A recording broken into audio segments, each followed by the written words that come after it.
On this episode of the Star Trek Universe podcast, we are talking about Star Trek Picard, episode 102, Maps and Legends, right after this.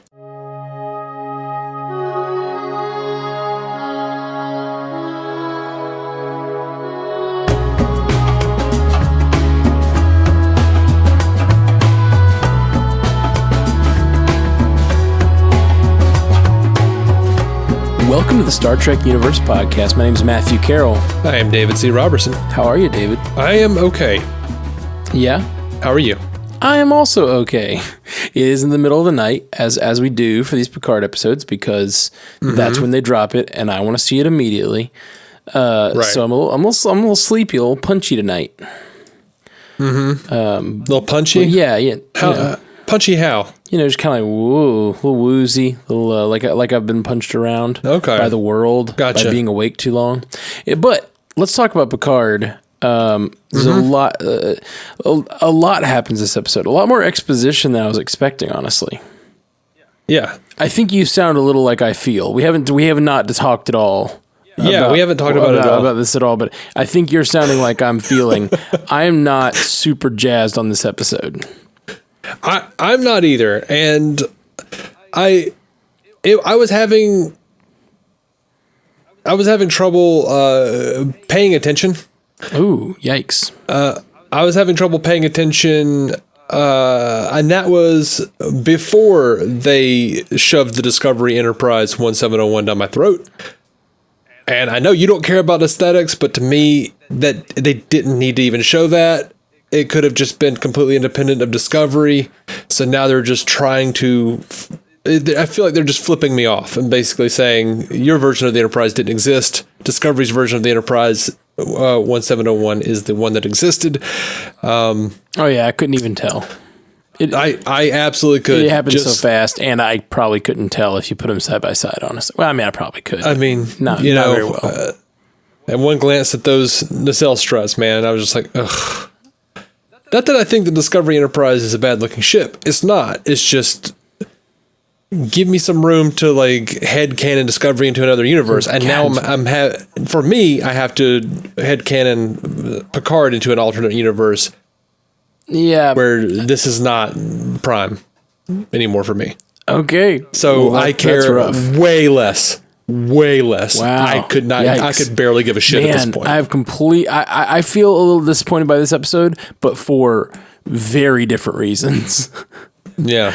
I think this episode introduced a few things that I'm really not excited about.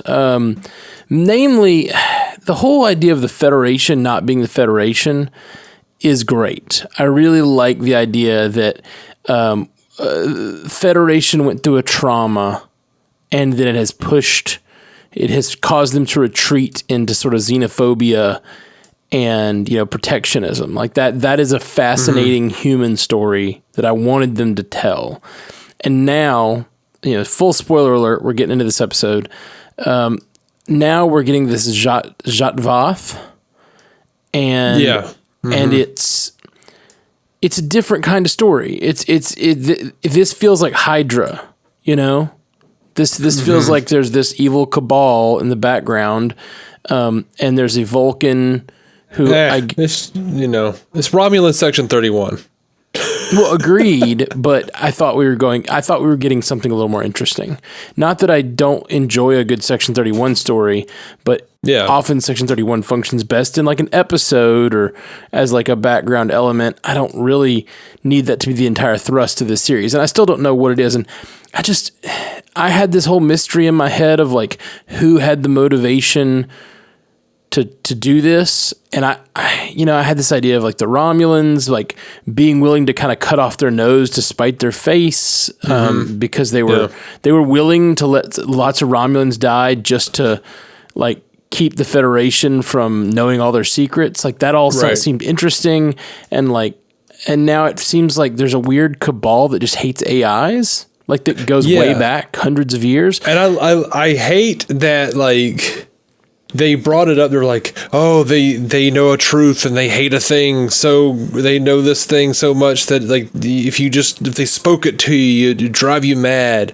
And it turns out the thing is just we don't like androids. I think there might be more to it than that. I certainly hope.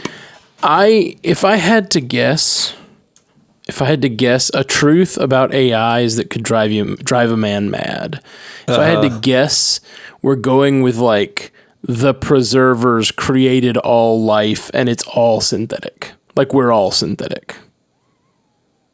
I mean, you're just kind of grabbing that out of nowhere. Sure. But like, I would love it if that was true. Yeah. Like that, they seeded the universe or whatever, right? So like, what if that's the answer that like we have this entire season where we're like hating on everyone's hating on synthetics are this and then the real secret of the Zhat Vath that they've known since the beginning of time or whatever, a much older secret, is that everyone is AI. Right. That's a secret that would drive you mad because it makes you question your own life and your own existence. Like that's where my mind went. So I think there's gonna be, maybe it'll be that. That's definitely a leap, but it could be something like that. It could be something different, but I hope there's something more because that just the fact that they don't like AIs to me seems. Yeah, that doesn't seem like a big enough secret to drive them mad. It also immediately puts them as a huge suspect, if not like a glaring, obvious suspect for the Utopia Planitia incident, especially knowing that they're as embedded in the Federation now as they are. Oh, yeah. Also, this is I'm going to talk about the Countdown comics for about 30 seconds. So if you have not read the Countdown comics, I read issue 3 today, and I just want to point something out from the last panels of that. So feel free to hit that skip forward 30 seconds button. But the Countdown comic number 3 that came out today ended.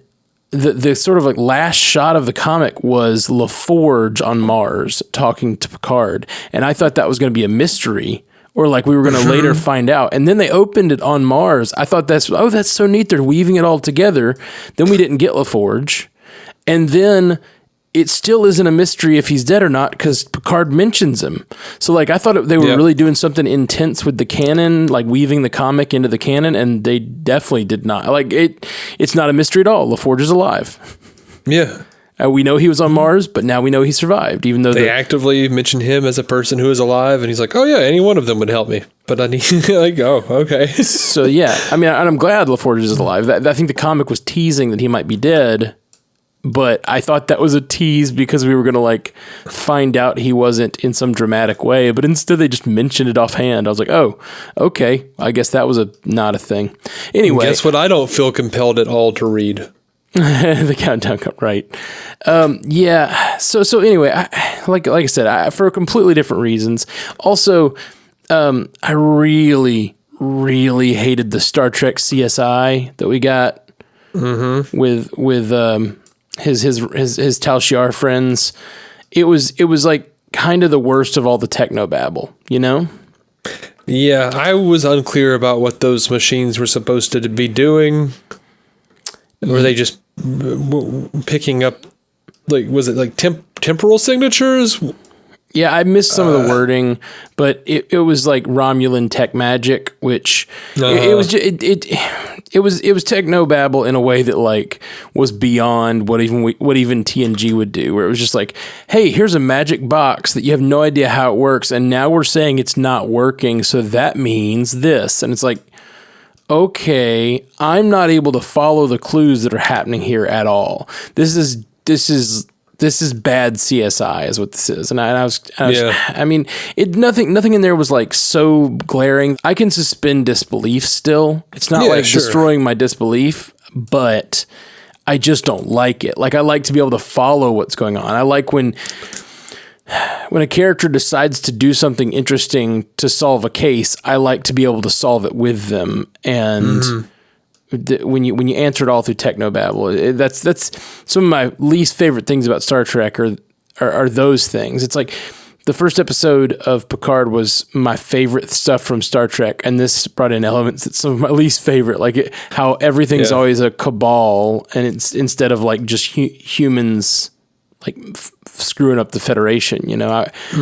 Yeah. So anyway, that all being said, there are some good points in this episode. I'm not sure that I could be pressed to give you what those are right now. I definitely can. Go for it. For one thing, why do you want to go out in the cold now that you know? And he's like, it's now that I know now that he knows he's dying. He only has 3 seasons to live, Dave. Oh, yeah. And that's sorry, that's a bad joke, I guess. Well, it's not my Picard. Oh man, you're gonna have yeah, that's no fun. You're gonna have to resolve that within yourself somehow. No, this is like Discovery Picard. He's not real. All right. Well, I completely disagree with that, and I think we gotta. It's all one universe. Sorry, man. I think that just confirms that just confirms that there was a refit of the Enterprise that looked like that. It just no. That's not a real thing. It does. But anyway, regardless of that, I don't think I just want to talk about the story elements. But like, yeah, it's bad because it messed up in both your way and my way. The ways that like drove us towards things we don't like. Well, also like my way is your way as well. It was just they didn't introduce your way stuff really until they introduced my stuff. Right. Like so you my stuff had already been a little bit, but I was still just kind of being like, really? Okay. Yeah. Right. And it was kind of a rough episode. Yeah, kind of was. It just started to feel very, like there's these mustache twirling villains. Now, I say all of that. Also, they keep solving mysteries that I expected to be mysteries longer. Like, I know in the first scene they mention where are the others talking to Daj. So I in the first scene of the first episode, and so I was presuming that there are other androids, and also the 5 queens that Data laid down made me think more androids. On a second viewing, we didn't talk about this last week, but on a second viewing, the 5 queens, I was like, oh, that's got to be. There's got to be more than just Daj and Soji. There's probably a lot of these androids, and possibly more that look like her, but possibly not. Possibly there's 2 of each. You know what I mean? Yeah, that'd be kind of neat. There's just like these twins out in the world. But what I think would at this point, what I think would be interesting is if this cabal is right. Like, if these androids that Maddox made, at least he made the first few. Now, they may have gone on to make others themselves. Maybe they do have a plot to bring down, to do something bad. And, like, that's, to me, like, that's the only way this cabal thing will be interesting to me, is if it turns out we watch them all season do the bad stuff, and then it turns out it was all justified. But I don't really like that because I like Daj so much. I want to like Soji or Soji. Yeah. So, yeah. I also don't fully understand the artifact. Do you have any idea what's going on in the artifact? It seems like it's clearly like a board vessel that was disconnected from the collective. We get that. It looks like they're dismantling and killing Borg to me. But Soji's apparently hoping for a resurrection, as he said. So she's hoping that she can bring the Borg back or turn them back into humans or whatever race they are. The thing that doesn't make sense to me is it just seemed they talked about how all the people that are going into this Borg cube have different purposes. Like it seemed like a free for all. Like some people are here for this reason, some people are here for this reason. He's naming all these different reasons, and it's like it seems like the Romulans are in control of this vessel. And they actively said that. The Romulans are like, historically and in this episode over and over mentioned that they're like the super secretive people.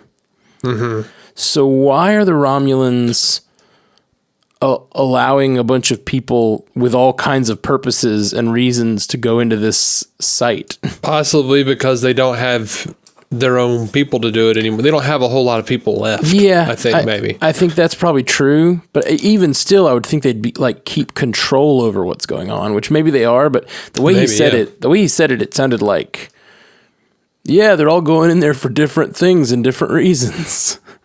Yeah, that seemed weird to me, right? I don't know. Yeah, I don't know. I don't know what the. I don't know what the point is. I don't either.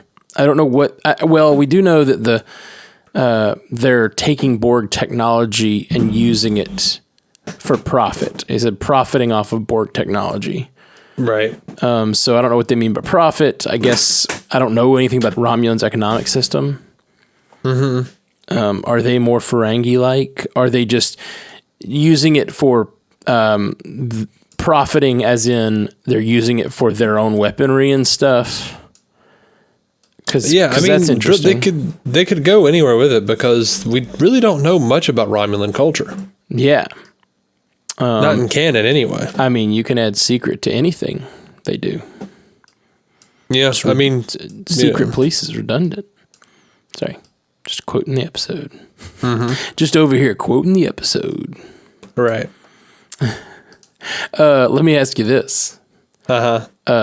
And you're going to hate this idea. You're going to hate it so much.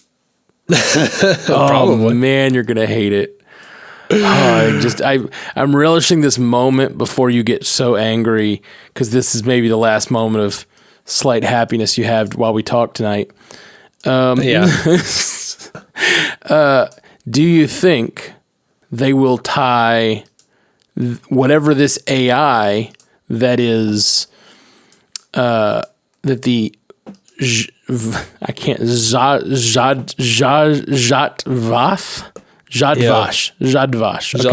have it written whatever down. I guess, or Jadvash, I don't know. Yeah, it's Oshkosh Bagosh, I don't know. Zhat. Yeah, Tal Shiar is a beautiful word. I kind of wish they just kept calling them the Tal Shiar. Like, it's the inner circle of the Tal Shiar. You know, like, it's the real meaning. It's the real... Jatvash is not easy to say. not right. A very beautiful word. Okay, so my question is, do you think if this AI... I like my idea better, but do you think this distant AI that the Romulans have such a hatred for could be related to control? Yep. I joked about it last week that they were going to somehow patch this back to control, and I really do. I think they're going to. I think they will. They might. Control is for those of you who have not followed along Discovery. Control is an AI from Discovery. I think they'd be insane to do that. I really do, because so many people who are watching this show have not watched that and don't want to watch that. Mm-hmm. But that may be their exact game plan. Like, they might be trying to tie it together so everyone has to go watch Discovery. But I don't think that's what'll happen. I think we get. I mean, it's clear from two huge Star Trek fans who are here for this that we're not going to stand it forever if they go too far from what we're looking for. You know. Yeah, and I'm on the verge at this point. Like, I don't want to belittle your struggles. I really don't. You say that with full intention of belittling them. Yeah, no. I just can't. I can't imagine myself bailing on a series that could be so good for that flash of the wrong Enterprise or whatever. But I get it. I do. I hate. There are things that if they messed up things that I cared about in canon, I'd be really upset. Well, I care about everything in canon. You know. Well, me and you, we've had this discussion many times in the podcast. I don't consider visual elements. We have. I know. You don't care. I don't care about that part of canon. So as much as you do, I care to some degree. I care if they go too far afield, but you have a distinct love for the very special designs, and I get it. I do. Yeah, I care. I know. I feel like every series, as I've said before, every series honored the original series, the original set designs, the original ship designs, Those things mattered. Those things were canon. We had 24th century characters in that time frame walking around talking about how much they admired that old design. That design that, according to Discovery, is not even a real thing anymore. I don't care for that. I don't appreciate all of the work that the people that all those designers and all those people who worked on the original series, I don't appreciate their work being thrown out and being made, quite frankly, much uglier. I don't get it. I don't like it. I can accept it as an alternate reality, but there was no reason for them to bring it in to Picard other than to give me the finger, basically. Give me and people like me the finger and say our version of Star Trek is the only version of Star Trek, except for that which we are directly referencing. They just don't care. They're thumbing their nose at us, and I don't appreciate it. And I don't know. I know I sound crazy. I know it's just a TV show. No one needs to write in and tell me it's just a TV show or, I'm crazy or whatever. Like, these things matter to me. I get it. And if you're listening to the show, you're a Star Trek fan, there's a lot of Star Trek fans that feel that way. And I respect that form of the fandom. I don't feel that way, but the problem is I don't feel that way, and I still have pretty negative thoughts about this episode so far. Now, as I said, there are things that are really great, and I think the main thing that is really great is the Picard character and what he's going through. And I really do like what Picard is going through. I really like his conversation with the Commodore, I believe she was. Okay. They called her a Commodore. I really liked their conversation. I think there's an element to what she's saying that I think even Picard isn't sure. Picard doesn't fully even trust himself in this moment. Like he knows he was just told that he's starting to have mental breakdown from his what is the syndrome he had in All Good Things? All Good Things, it was the Irumodic syndrome. Right. Here, it could be any number of syndromes, but it is... Right. Which is exactly what Crusher said in the episode, in All Good Things. She said, you have an abnormality. It could eventually lead to worse abnormalities that could manifest as a number of different syndromes. And apparently he's still in that number of different syndromes. At least he doesn't know yet. So, right. But I think that him not sure if he can trust himself, ready to go out into the world again. And I loved the reference to him going to get Worf and Riker and LaForge, and he's like, I'm not going to do that to them again. But the time he really did that was this is so much like All Good Things. He has a mission. Yeah. The Federation doesn't trust him. They won't give him a ship. No one trusts him, so he could call up his friends, but he doesn't want to do that to them, which I thought was interesting.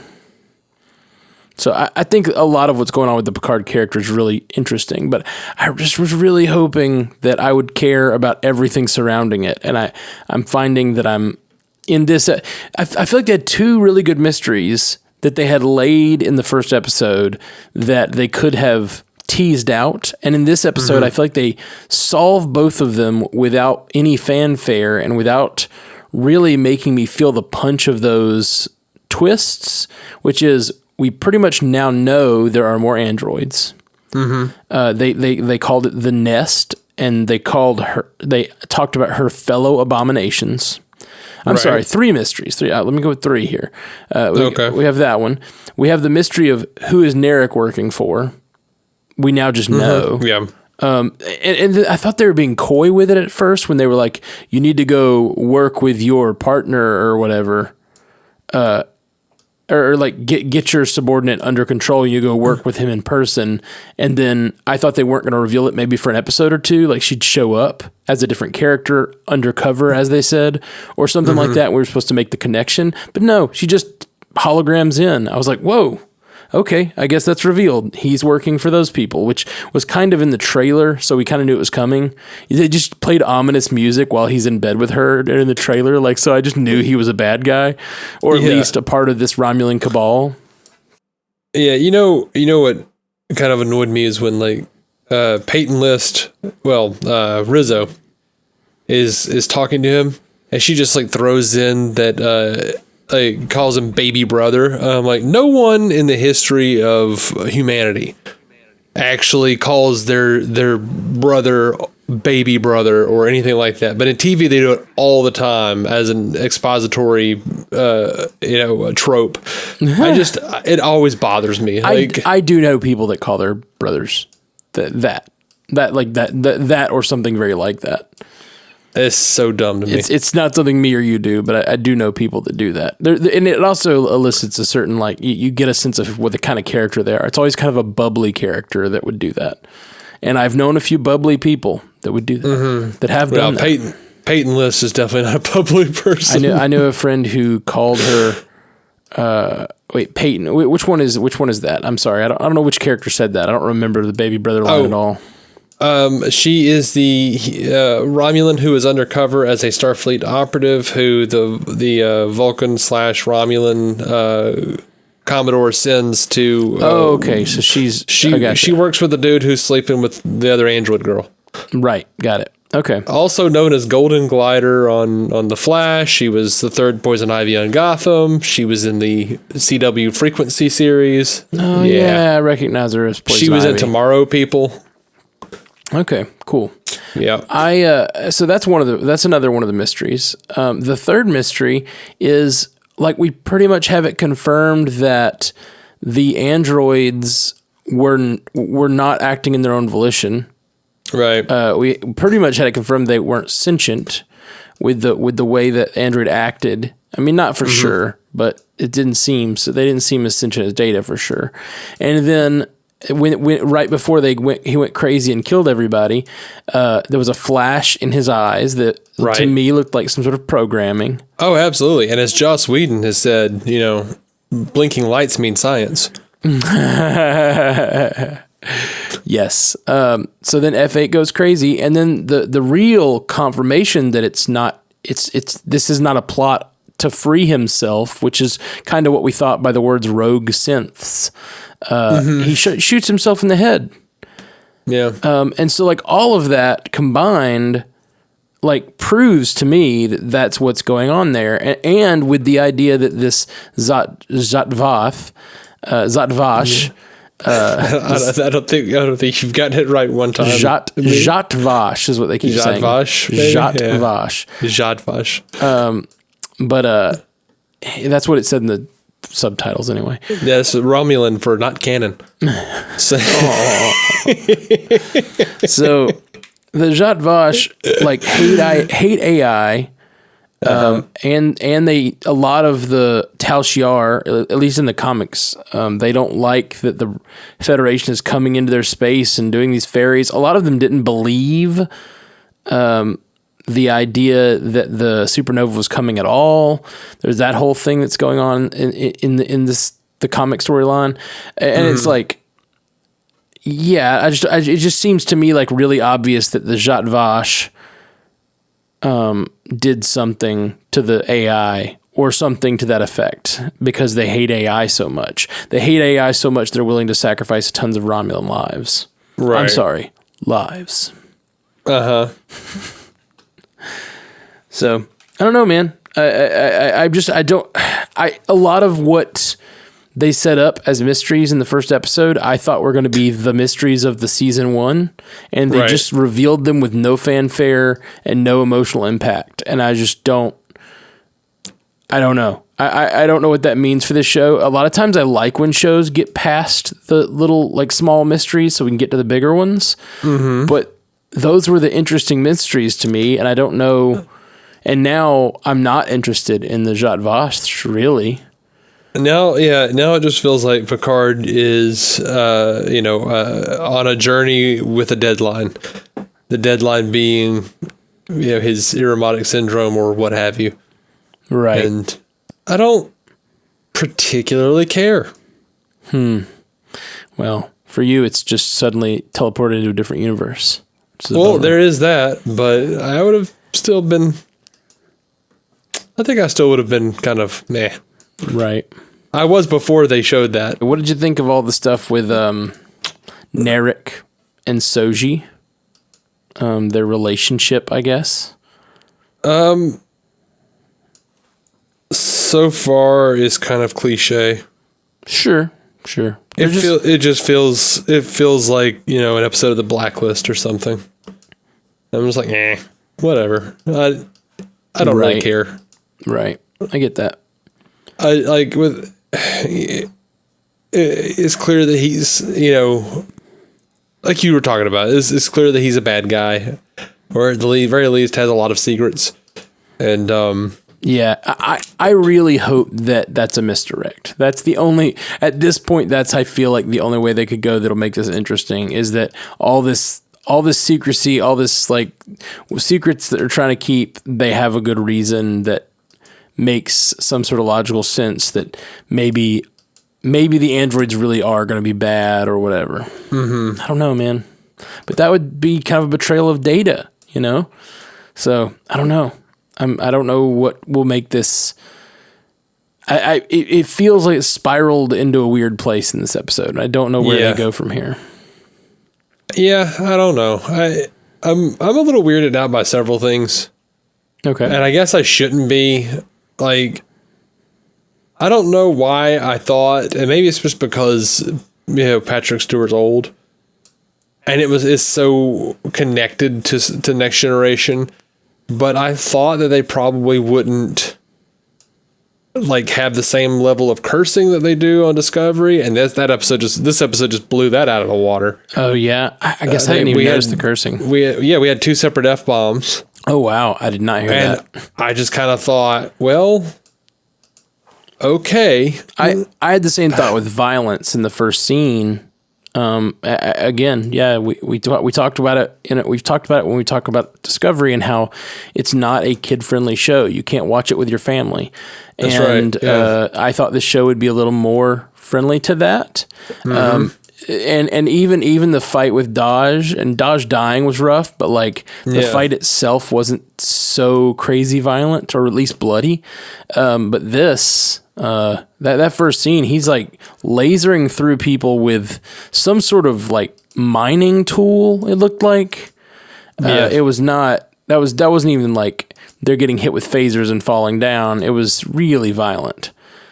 That was rough. That was really rough. How did you feel about Picard saying he never got science fiction? I kind of loved that.